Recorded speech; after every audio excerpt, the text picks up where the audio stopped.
ਅਫਸੀਆਂ ਨੂੰ ਪੌਲੁਸ ਦੀ ਪੱਤਰੀ। ਪੌਲੁਸ ਅਫਸਸ ਦੇ ਸ਼ਹਿਰ ਕਿਵੇਂ ਆਇਆ? ਇਹ ਕਹਾਣੀ ਸੱਚਮੁੱਚ ਦਿਲਚਸਪ ਹੈ। ਤੁਸੀਂ ਰਸੂਲਾਂ ਦੇ ਕਰਤੱਵ ਅਧਿਆਇ 19 ਵਿੱਚ ਇਸ ਬਾਰੇ ਪੜ੍ਹ ਸਕਦੇ ਹੋ। ਅਫਸਸ ਇੱਕ ਵੱਡਾ ਸ਼ਹਿਰ ਸੀ। ਇਹ ਜ਼ਿਆਦਾਤਰ ਯੂਨਾਨੀ ਤੇ ਰੋਮ ਦੇ ਦੇਵਤਿਆਂ ਦੀ ਪੂਜਾ ਦਾ ਕੇਂਦਰ ਸੀ ਅਤੇ 2 ਸਾਲਾਂ ਤੋਂ ਵੱਧ ਪੌਲੁਸ ਦੇ ਕੋਲ ਇੱਕ ਪ੍ਰਭਾਵਸ਼ਾਲੀ ਧਰਮ ਪ੍ਰਚਾਰਕ ਕੇਂਦਰ ਸੀ ਜਿੱਥੇ ਬਹੁਤ ਸਾਰੇ ਲੋਕ ਯਿਸੂ ਦੇ ਚੇਲੇ ਬਣ ਗਏ। ਸਾਲਾਂ ਬਾਅਦ ਰੋਮੀਆਂ ਦੁਆਰਾ ਕੈਦੀ ਬਣਾਏ ਜਾਣ ਤੋਂ ਬਾਅਦ ਪੌਲੁਸ ਨੇ ਪੱਤਰੀ ਲਿਖੀ।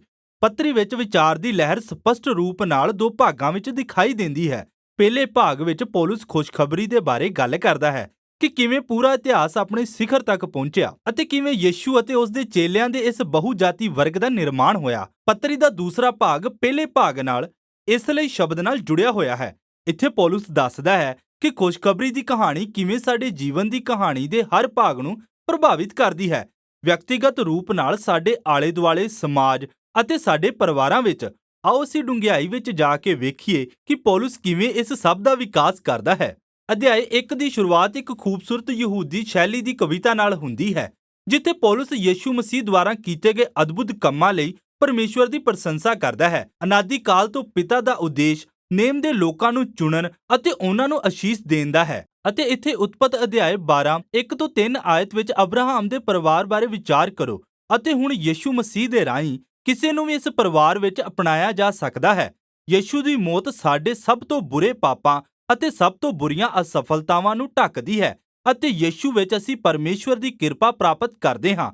ਅਸਲ ਵਿੱਚ ਪੌਲੁਸ ਕਹਿੰਦਾ ਹੈ ਕਿ ਉਸ ਕਿਰਪਾ ਨੇ ਸਾਡੇ ਲਈ ਸਾਡੇ ਜੀਵਨ ਦੇ ਹਰ ਹਿੱਸੇ ਨੂੰ ਸਮਝਣ ਦਾ ਇੱਕ ਨਵਾਂ ਰਾਹ ਖੋਲ੍ਹ ਦਿੱਤਾ ਹੈ। ਉਹ ਅਧਿਆਇ 1 ਦੀ 10 ਆਇਤ ਵਿੱਚ ਕਹਿੰਦਾ ਹੈ ਕਿ ਪਰਮੇਸ਼ਵਰ ਦਾ ਉਦੇਸ਼ ਸਵਰਗ ਅਤੇ ਧਰਤੀ ਵਿੱਚ ਸਭ ਚੀਜ਼ਾਂ ਨੂੰ ਮਸੀਹ ਅਧੀਨ ਇਕਜੁੱਟ ਕਰਨਾ ਹੈ, ਜਿਸ ਦਾ ਅਰਥ ਮਸੀਹ ਹੈ। ਪਰਮੇਸ਼ਵਰ ਦੀ ਯੋਜਨਾ ਹਮੇਸ਼ਾ ਤੋਂ ਮੁੜ ਸਥਾਪਿਤ ਮਨੁੱਖਾਂ ਦੇ ਇੱਕ ਵੱਡੇ ਪਰਿਵਾਰ ਹੋਣ ਤੋਂ ਸੀ ਜੋ ਯਿਸੂ ਮਸੀਹ ਵਿੱਚ ਇਕਜੁੱਟ ਕੀਤੇ ਹੋਣ।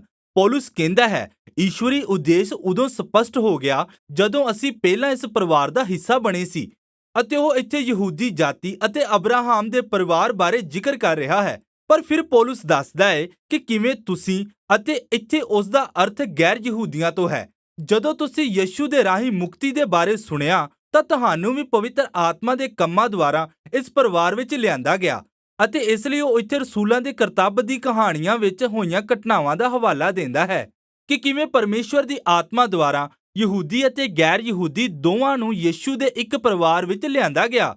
ਇਹ ਬਿਲਕੁਲ ਉਸ ਤਰ੍ਹਾਂ ਹੀ ਹੈ ਜਿਵੇਂ ਪਰਮੇਸ਼ਵਰ ਨੇ ਅਬਰਾਹਮ ਨਾਲ ਬਹੁਤ ਪਹਿਲਾਂ ਵਾਅਦਾ ਕੀਤਾ ਸੀ। ਇਹ ਵੀ ਧਿਆਨ ਦਿਓ ਕਿ ਕਿਵੇਂ ਇਸ ਕਵਿਤਾ ਵਿੱਚ ਪੌਲੁਸ ਸ਼ੁਰੂਆਤ ਵਿੱਚ ਪਿਤਾ ਪਰਮੇਸ਼ਵਰ ਦੇ ਬਾਰੇ ਜ਼ਿਕਰ ਕਰਦਾ ਹੈ, ਪਰ ਫਿਰ ਪੁੱਤਰ ਯਿਸੂ ਬਾਰੇ ਅਤੇ ਫਿਰ ਅੰਤ ਵਿੱਚ ਪਵਿੱਤਰ ਆਤਮਾ ਦੇ ਬਾਰੇ ਗੱਲ ਕਰਦਾ ਹੈ। ਇਹ ਤਿੰਨੇ ਇਕੱਠੇ ਕੰਮ ਕਰਦੇ ਹਨ। ਜਿਵੇਂ ਪੌਲੁਸ ਸ਼ੁਭ ਸਮਾਚਾਰ ਦੀ ਕਹਾਣੀ ਦੱਸਦਾ ਏ, ਇਹ ਸੱਚਮੁੱਚ ਚੰਗਾ ਹੈ। ਕਵਿਤਾ ਦੇ ਬਾਅਦ ਪੌਲੁਸ ਇੱਕ ਪ੍ਰਾਰਥਨਾ ਕਰਦਾ ਹੈ।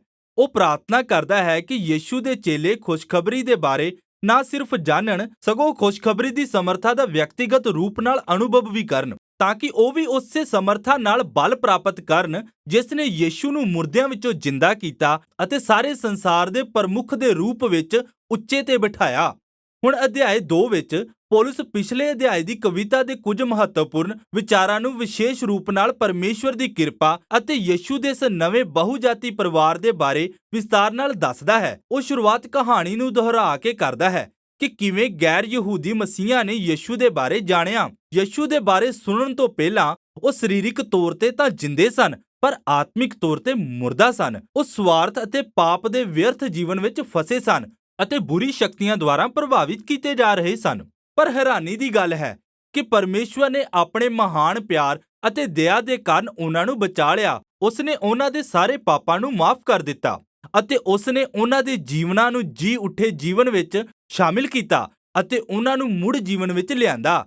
ਅਤੇ ਇਸ ਲਈ ਹੁਣ ਯਿਸੂ ਦੇ ਰਾਹੀਂ ਨਵੇਂ ਮਨੁੱਖ ਦੀ ਸਿਰਜਣਾ ਹੋਈ। ਉਹਨਾਂ ਨੂੰ ਨਵੀਂ ਬੁਲਾਹਟ, ਸਾਰੇ ਉਦੇਸ਼ਾਂ ਅਤੇ ਕੰਮਾਂ ਨੂੰ ਪਾਉਣ ਦਾ ਆਨੰਦ ਪ੍ਰਾਪਤ ਹੁੰਦਾ ਹੈ ਜੋ ਪਰਮੇਸ਼ਵਰ ਨੇ ਉਹਨਾਂ ਲਈ ਤਿਆਰ ਕੀਤੇ ਹਨ। ਨਾ ਸਿਰਫ ਉਹਨਾਂ ਨੂੰ ਪਰਮੇਸ਼ਵਰ ਦੀ ਕਿਰਪਾ ਪ੍ਰਾਪਤ ਹੋਈ, ਬਲਕਿ ਉਹਨਾਂ ਨੂੰ ਨਵੇਂ ਪਰਿਵਾਰ ਵਿੱਚ ਵੀ ਸ਼ਾਮਿਲ ਕੀਤਾ ਗਿਆ। ਯਿਸੂ ਬਾਰੇ ਸੁਣਨ ਤੋਂ ਪਹਿਲਾਂ ਇਹ ਗੈਰ ਯਹੂਦੀ ਲੋਕ ਨਾ ਕੇਵਲ ਪਰਮੇਸ਼ਵਰ ਤੋਂ ਵੱਖ ਕੀਤੇ ਗਏ ਸਨ, ਉਹ ਉਸ ਦੇ ਵਾਅਦੇ ਵਾਲੇ ਲੋਕਾਂ ਤੋਂ, ਅਬਰਾਹਮ ਦੇ ਪਰਿਵਾਰ ਤੋਂ ਅਤੇ ਇੱਕ ਅਸਲ ਵਿਹਾਰਿਕ ਕਾਰਨ ਤੋਂ ਵੱਖ ਕਰ ਦਿੱਤੇ ਗਏ ਸਨ। ਸਨਾਈ ਦੇ ਵਾਅਦੇ ਵਾਲੇ ਹੁਕਮ ਪਰਿਵਾਰ ਦੇ ਚਾਰੇ ਪਾਸੇ ਇੱਕ ਹੱਦ ਦੀ ਤਰ੍ਹਾਂ ਬਣ ਗਏ ਸਨ। ਉਹ ਇੱਕ ਵੱਡੀ ਵਾੜ ਦੀ ਤਰ੍ਹਾਂ ਸਨ ਜਿਸ ਨੇ ਜ਼ਿਆਦਾਤਰ ਗੈਰ ਯਹੂਦੀ ਲੋਕਾਂ ਨੂੰ ਦੂਰ ਰੱਖਿਆ। ਪਰ ਯਿਸੂ ਵਿੱਚ ਤੁਰੇਤ ਦੀ ਵਿਵਸਥਾ ਪੂਰੀ ਹੋ ਗਈ ਹੈ ਅਤੇ ਵਾੜ ਹਟਾ ਦਿੱਤੀ ਗਈ ਹੈ। ਜਿਵੇਂ ਪੌਲੁਸ ਨੇ ਕਿਹਾ ਹੈ, ਦੋ ਜਾਤੀ ਸਮੂਹ ਦੋਹਾਂ ਤੋਂ ਆਪ ਵਿੱਚ ਇੱਕ ਨਵਾਂ ਇਨਸਾਨ ਰਚ ਕੇ ਮੇਲ ਕਰਾਵੇ। ਫਿਰ ਪੌਲੁਸ ਅਧਿਆਇ 3 ਵਿੱਚ ਜਾਂਦਾ ਹੈ ਅਤੇ ਆਪਣੀ ਉਸ ਵਿਲੱਖਣ ਭੂਮਿਕਾ ਤੋਂ ਹੈਰਾਨ ਕਰਦਾ ਹੈ ਜੋ ਉਸ ਨੂੰ ਗੈਰ ਯਹੂਦੀ ਲੋਕਾਂ ਨੂੰ ਖੁਸ਼ਖਬਰੀ ਸੁਣਾਉਣ ਲਈ ਮਿਲੀ ਹੈ। ਹਾਲਾਂਕਿ ਉਹ ਜੇਲ੍ਹ ਵਿੱਚ ਹੈ, ਪਰ ਉਹ ਪਰਮੇਸ਼ਵਰ ਦਾ ਧੰਨਵਾਦ ਕਰਦਾ ਹੈ ਕਿ ਉਸ ਨੂੰ ਵਾਅਦੇ ਦੇ ਪਰਿਵਾਰ ਨੂੰ ਇੰਨਾ ਵੱਡੇ ਹੁੰਦੇ ਹੋਏ ਵੇਖਣ ਦਾ ਮੌਕਾ ਮਿਲਿਆ। ਤਾਂ ਪੌਲੁਸ ਨੇ ਪ੍ਰਾਰਥਨਾ ਦੇ ਨਾਲ ਪੱਤਰੀ ਦੇ ਪਹਿਲੇ ਭਾਗ ਨੂੰ ਸਮਾਪਤ ਕੀਤਾ।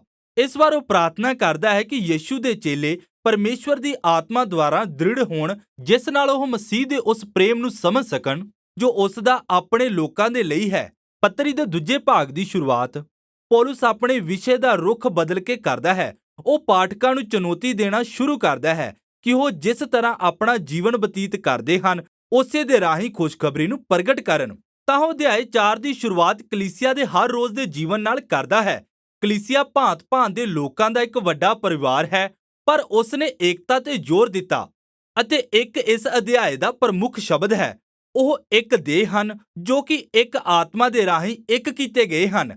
ਉਹਨਾਂ ਦਾ ਇੱਕ ਪਰਮੇਸ਼ਵਰ ਅਤੇ ਇੱਕ ਵਿਸ਼ਵਾਸ ਹੈ। ਉਹਨਾਂ ਕੋਲ ਇੱਕ ਬਪਤਿਸਮਾ ਹੈ। ਉਹ ਇੱਕ ਪਰਮੇਸ਼ਵਰ ਤੇ ਵਿਸ਼ਵਾਸ ਕਰਦੇ ਹਨ। ਇਹ ਬਹੁਤ ਏਕਤਾ ਪੂਰਵਕ ਹੈ। ਹਾਲਾਂਕਿ ਪੌਲੁਸ ਕਹਿੰਦਾ ਹੈ ਕਿ ਏਕਤਾ ਅਤੇ ਸਮਾਨਤਾ ਵੱਖ-ਵੱਖ ਹਨ। ਉਹ ਅੱਗੇ ਪਤਾ ਲਗਾਉਂਦਾ ਹੈ ਕਿ ਕਿਵੇਂ ਯਿਸੂ ਦੇ ਨਵੇਂ ਪਰਿਵਾਰ ਵਿੱਚ ਬਹੁਤ ਸਾਰੇ ਭਾਂਤ-ਭਾਂਤ ਦੇ ਲੋਕ ਸ਼ਾਮਿਲ ਹਨ, ਪਰ ਉਹ ਇੱਕੋ ਪਵਿੱਤਰ ਆਤਮਾ ਦੁਆਰਾ ਸਮਰਥਾ ਪਾਉਂਦੇ ਹਨ। ਹਰ ਕੋਈ ਆਪਣੀ ਯੋਗਤਾ ਅਤੇ ਉਤਸ਼ਾਹ ਦੀ ਵਰਤੋਂ ਇੱਕ ਦੂਜੇ ਦੀ ਸੇਵਾ ਲਈ ਅਤੇ ਆਪਸੀ ਪਿਆਰ ਲਈ ਕਰਦੇ ਹਨ ਅਤੇ ਕਲੀਸਿਆ ਦੀ ਉੱਨਤੀ ਕਰਦੇ ਹਨ। ਅਤੇ ਇੱਥੇ ਉਹ ਦੋ ਰੂਪਕਾਂ ਦੀ ਵਰਤੋਂ ਕਰਦਾ ਹੈ। ਪਹਿਲਾ ਕਲੀਸਿਆ ਨੂੰ ਨਵੀਂ ਹੈਕਲ ਦੇ ਰੂਪ ਵਿੱਚ ਉਸਾਰਨਾ ਹੈ ਅਤੇ ਦੂਸਰਾ ਇਹ ਹੈ ਕਿ ਉਹ ਸਭ ਨਵੀਂ ਇਨਸਾਨੀਅਤ ਬਣਦੇ ਹਨ ਜਿਸ ਦਾ ਪ੍ਰਧਾਨ ਯਿਸੂ ਹੈ। ਅਤੇ ਇਹ ਨਵੀਂ ਇਨਸਾਨੀਅਤ ਇੱਕ ਰੂਪਕ ਹੈ ਜਿਸ ਦੇ ਬਾਰੇ ਉਹ ਅਗਲੇ 2 ਅਧਿਆਵਾਂ ਵਿੱਚ ਦੱਸਣ ਵਾਲਾ ਹੈ। ਪੌਲੁਸ ਨੇ ਹਰ ਮਸੀਹ ਨੂੰ ਚੁਣੌਤੀ ਦਿੱਤੀ ਕਿ ਉਹ ਪੁਰਾਣੇ ਕੱਪੜੇ ਦੀ ਤਰ੍ਹਾਂ ਪੁਰਾਣੀ ਇਨਸਾਨੀਅਤ ਨੂੰ ਲਾਹ ਸੁੱਟਣ ਅਤੇ ਆਪਣੀ ਨਵੀਂ ਇਨਸਾਨੀਅਤ ਨੂੰ ਪਹਿਨ ਲਓ, ਜਿਸ ਵਿੱਚ ਪਰਮੇਸ਼ਵਰ ਦਾ ਅਕਸ ਮੁੜ ਸਥਾਪਿਤ ਹੁੰਦਾ ਹੈ।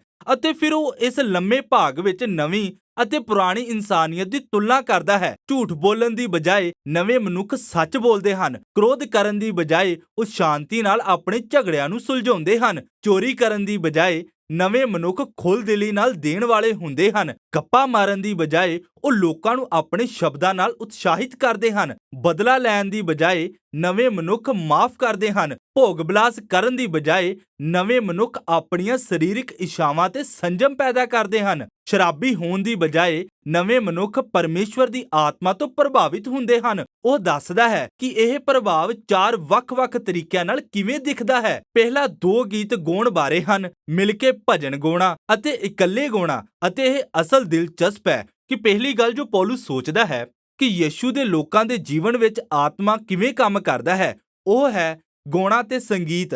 ਆਤਮਾ ਦੇ ਪ੍ਰਭਾਵ ਦਾ ਤੀਜਾ ਚਿੰਨ੍ਹ ਇਸ ਸਭ ਦੇ ਲਈ ਧੰਨਵਾਦੀ ਹੋਣਾ ਹੈ। ਅਤੇ ਚੌਥਾ ਇਹ ਹੈ ਕਿ ਪਵਿੱਤਰ ਆਤਮਾ ਯਿਸੂ ਦੇ ਚੇਲਿਆਂ ਨੂੰ ਇਸ ਗੱਲ ਦੇ ਲਈ ਕਾਇਲ ਕਰੇਗਾ ਕਿ ਆਪਣੇ ਆਪ ਨੂੰ ਦੂਜਿਆਂ ਦੇ ਹੇਠਾਂ ਰੱਖਣ ਅਤੇ ਦੂਜਿਆਂ ਨੂੰ ਉੱਚਾ ਕਰਕੇ ਆਪਣੇ ਆਪ ਤੋਂ ਜ਼ਿਆਦਾ ਮਹੱਤਵਪੂਰਨ ਸਮਝਣ।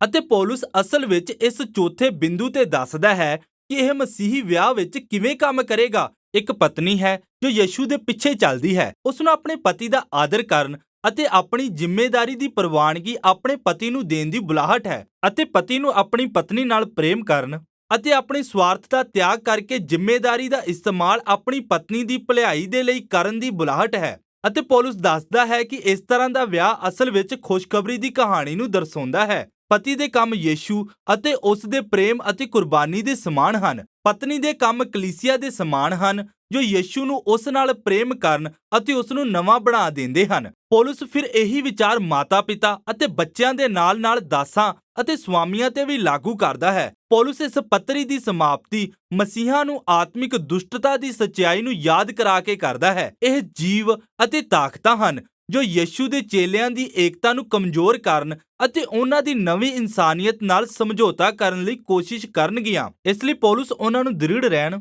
ਅਤੇ ਸਰੀਰ ਤੇ ਰੂਪਕ ਸ਼ਸਤਰ ਬਸਤਰ ਪਹਿਨਣ ਲਈ ਕਹਿੰਦਾ ਹੈ, ਜਿਸ ਦਾ ਉਹ ਵਿਸਤਾਰ ਨਾਲ ਵਰਣਨ ਕਰਦਾ ਹੈ। ਪੌਲੁਸ ਨੇ ਯਸ਼ਾਇਆ ਦੀ ਪੁਸਤਕ ਤੋਂ ਸਰੀਰ ਦੇ ਇਹਨਾਂ ਸ਼ਸਤਰ ਬਸਤਰ ਦੇ ਸਾਰੇ ਟੁਕੜਿਆਂ ਨੂੰ ਅੰਕਿਤ ਕੀਤਾ ਹੈ ਅਤੇ ਦੱਸਿਆ ਕਿ ਕਿਵੇਂ ਯਸ਼ਾਇਆ ਨੇ ਮਸੀਹੀ ਰਾਜੇ ਨੂੰ ਦਰਸਾਇਆ ਹੈ ਅਤੇ ਹੁਣ ਮਸੀਹ ਦੇ ਚੇਲਿਆਂ ਦੇ ਰੂਪ ਵਿੱਚ ਸਾਨੂੰ ਮਸੀਹ ਦੇ ਗੁਣਾਂ ਨੂੰ ਆਪਣੇ ਆਪ ਵਿੱਚ ਧਾਰਨ ਦੀ ਲੋੜ ਹੈ, ਕਿਉਂਕਿ ਅਸੀਂ ਮਸੀਹ ਦੀ ਦੇਹ ਨਾਲ ਜੁੜੇ ਹੋਏ ਹਾਂ। ਵਿਹਾਰਕ ਤੌਰ ਤੇ ਮੈਨੂੰ ਲੱਗਦਾ ਹੈ ਕਿ ਪੌਲੁਸ ਦਾ ਅਰਥ ਇਹ ਹੈ ਕਿ ਮਸੀਹ ਇਸ ਤਰ੍ਹਾਂ ਦੀ ਆਦਤ ਬਣਾਉਣ ਜਿਸ ਵਿੱਚ ਉਹ ਸਰਗਰਮੀ ਨਾਲ ਪ੍ਰਾਰਥਨਾ ਅਤੇ ਵਚਨਾਂ ਦਾ ਇਸਤੇਮਾਲ ਆਪਣੇ ਆਪਸੀ ਸਬੰਧਾਂ ਵਿੱਚ ਕਰਨ, ਜਿਸ ਵਿੱਚ ਉਹ ਯਿਸੂ ਦੇ ਚੇਲਿਆਂ ਦੇ ਰੂਪ ਵਿੱਚ ਵਧਣ ਅਤੇ ਪਰਿਪੱਕ ਹੋਣ। ਅਤੇ ਇਹੀ ਅਫਸੀਆਂ ਨੂੰ ਪੱਤਰ ਹੈ ਜੋ ਬਹੁਤ ਪ੍ਰਭਾਵਸ਼ਾਲੀ ਹੈ, ਜਿੱਥੇ ਪੌਲੁਸ ਖੁਸ਼ਖਬਰੀ ਦੀ ਪੂਰੀ ਕਹਾਣੀ ਦਾ ਸਾਰ ਦਿੰਦਾ ਹੈ ਅਤੇ ਦੱਸਦਾ ਹੈ ਕਿ ਕਿਵੇਂ ਇਸ ਤੋਂ ਸਾਡੇ ਜੀਵਨ ਦੀ ਕਹਾਣੀ ਨੂੰ ਨਵਾਂ ਆਕਾਰ ਮਿਲਦਾ ਹੈ।